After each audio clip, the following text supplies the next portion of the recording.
Hello, this is the 261st edition of Catch of the Day, available on the Branch Talk YouTube channel. Today we're going to continue reading from a book written by Trent Wilde entitled The Mosaic Torah. Starting near the bottom, actually the last paragraph of page 26, we read, "As you can see, there are two discernible stories of Noah's flood contained within these chapters. The seamless flow of the content of each column, when read independent of each other, is no less significant here than in the stories of David and Goliath in 1 Samuel 16 to 18. While both flood stories have the same overall plot, a great flood brought upon the earth to destroy all air-breathing life forms, and the survival of that flood in an ark by one human family, Noah's, along with representatives of all air-breathing mammals or animals. There are also a number of differences. One difference that is commonly, though unwittingly noticed, is the difference regarding how many ritually pure animals were brought into the ark. When reading Genesis 6 to 9 in its combined form, one gets a somewhat confused picture of this point. At first, 6:19, Noah is told to bring two of everything into the ark, from all living things, from all flesh, which obviously includes ritually pure animals. But then, a few verses later, 7 verse 2, he is told to bring 7 pairs of all the ritually pure beasts, in contrast to the 2 of every ritually impure beast. Yet again, a few verses later, chapter 7, verse 8 to 9 and 15, when describing the animals boarding the ark, it says, 2 by 2 from all flesh went into the ark, even specifying that from the beasts that are ritually pure and from the beasts that are not ritually pure, 2 of each went to Noah into the ark. But then later, in chapter 8 verse 20, upon exiting the ark, Noah is described as offering sacrifices from all the ritually pure beasts and from all the ritually pure birds, which would seem to imply that he brought more than 2 of each of the ritually pure into the ark, for sacrificing even one of every type of ritually pure animal would mean the end of that type of animal if only 2 were in existence.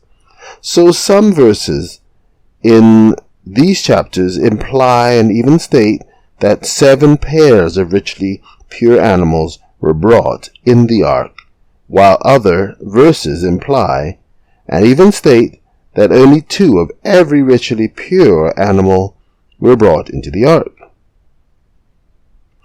Many notice this discrepancy, but are at a loss as to how to explain it. In light of what we have been learning, it should be apparent that this difference is simply a manifestation of the reality that we have in these chapters a combined form of 2 originally separated stories. What is more is that this difference is not the only one. The J story refers to God consistently by the means of the term Yahweh, whereas the P story refers to God as Elohim. In P, Noah is said to be 600 years old, wherein J, his age is not mentioned. J provides no details regarding the construction of the ark, while P does. J mentions a window and a cover for the ark, both of which are absent from P's description. The J story has everyone board the ark 7 days before the flood begins, while P has them all board the same day the flood begins. The flood lasts no more than 54 days in J, when P has it lasting over a year. P describes the events as taking place on specific calendar dates, while J gives no such description. In J, the flood is caused by rain, while in P, it is caused by the opening of the springs of the deep and the windows of the sky. P doesn't mention rain, and J doesn't mention the springs of the deep and the windows of the sky. In P, mountains play a significant role, whereas in J, mountains are not mentioned. P has Noah sent out a raven once, while J has him send out a dove multiple times. There is no animal sacrifice in the P story, but there is in the J story, and the P story contains a grant to eat all life forms, which is absent in J. The J story contains a promise for the continuity of seasons, which is absent in P. There is no covenant made between Yahweh and Noah in J, but there is a covenant between Elohim and Noah, his family, and all life in P.